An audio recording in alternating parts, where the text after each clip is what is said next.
Alors, bonjour à tous. Merci d'être venus à cette point de presse. Avant de commencer, j'aimerais simplement profiter de l'occasion pour sincèrement féliciter les Alouettes pour leur saison incroyable, surtout quand on sait à quel point il est difficile d'être compétitif année après année dans le sport professionnel à Montréal. Alors, félicitations et bravo à l'organisation et tous les membres de l'équipe. En tant que représentant du groupe qui tentait d'obtenir une franchise MLS à Montréal, je croyais vraiment qu'il était important de vous parler aujourd'hui afin de corriger certains faits concernant notre candidature. As you know, a lot has been said and written over the past few days regarding Montreal's bid for an MLS franchise. Today, I want to take the necessary time and opportunity to clarify once and for all some very important issues with you. Premièrement, Montréal n'a jamais retiré sa candidature de processus. Nous avons plutôt été informés que notre candidature n'était pas retenue. Montreal never at any point withdrew its bid from the process. We were rather informed that our bid was not retained. Deuxièmement, Montréal n'a jamais eu de problème pour financer sa candidature. The Montreal partnership never at any point had any trouble whatsoever financing its bid. Troisièmement, il n'a jamais été question de fonds publics pour financer ce projet. There was never any question of using public funds to finance this project. So, what happened exactly? Allow me to briefly recap our bidding process.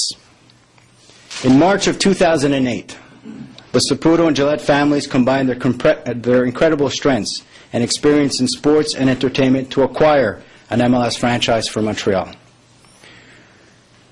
While there was no bidding process per se back in March, we decided to put forth a proposal that would basically be a turnkey for the league, since we believe Montreal is an incredible market for soccer. At that time, our detailed proposal projected a private investment including franchise fees and stadium expansion, which totaled $43 million Canadian. After a few months and no feedback from the league, we were informed that we had to resubmit a bid, this time by October 15th, following specific guidelines. Between the two bids, the financial landscape had dramatically changed, and we were now faced with an economic crisis of epic proportion and the Canadian dollar continuously losing its value. We nevertheless pooled our collective strengths and submitted a thorough, detailed bid, which this time around represented a total private investment of $45 million Canadian. At the end of October, having received no news from the league, I contacted the MLS to inform them that Montreal, if need be, given its solid infrastructure and operational experience, will be ready to join MLS as early as 2010, should it suit the league. During that same call, I was told that we would be invited down to New York to meet with MLS officials to discuss our bid.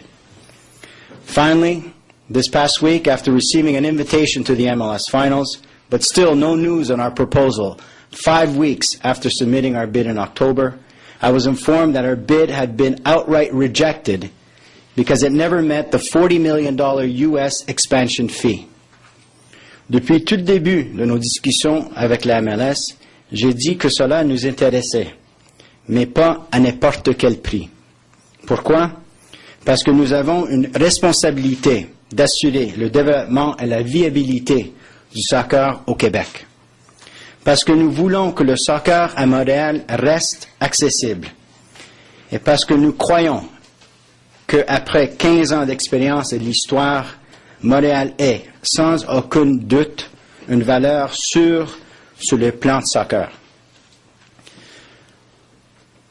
Of all MLS potential new markets, we are one of the very few who could immediately deliver a turnkey soccer operation.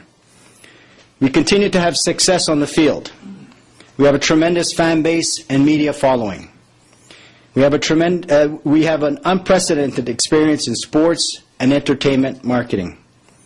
We have an existing expandable soccer-specific stadium, and we have an experienced player roster that wouldn't dilute the overall player pool. Notre candidature proposait un agrandissement du stade à 20 000 sièges.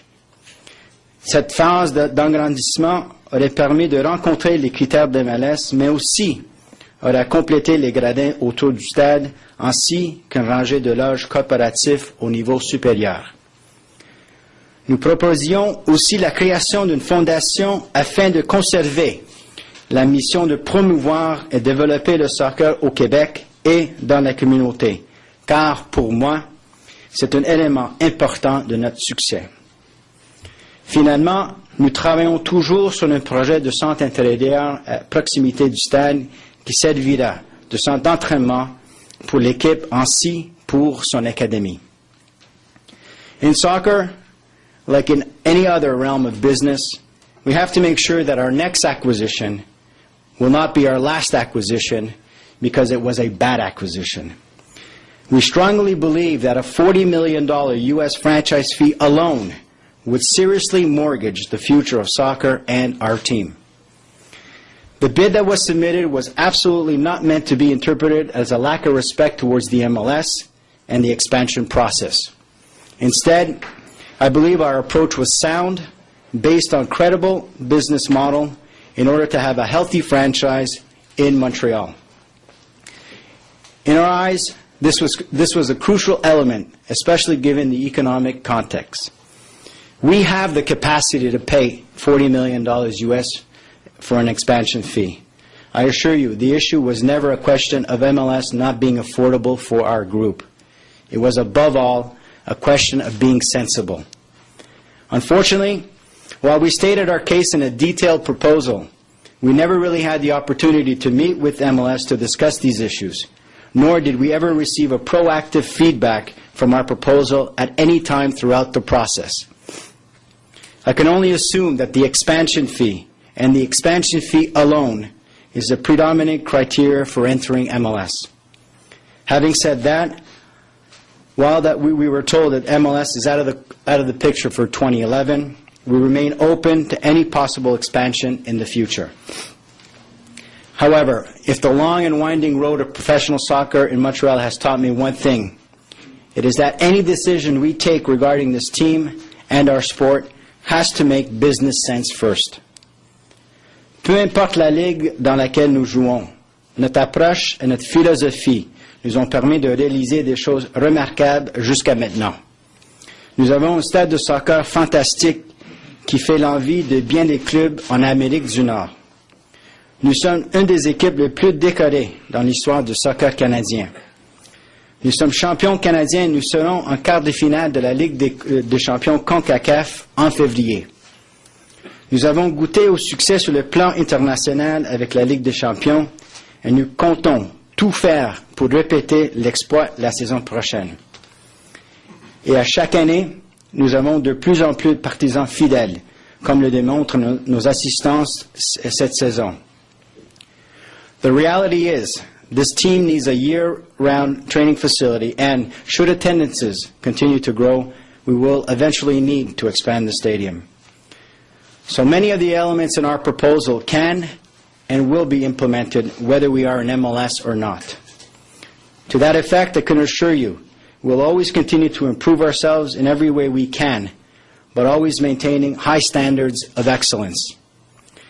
And we always want to look for ways to reach higher goals, but without selling ourselves short or mortgaging our future. Merci. Thank you.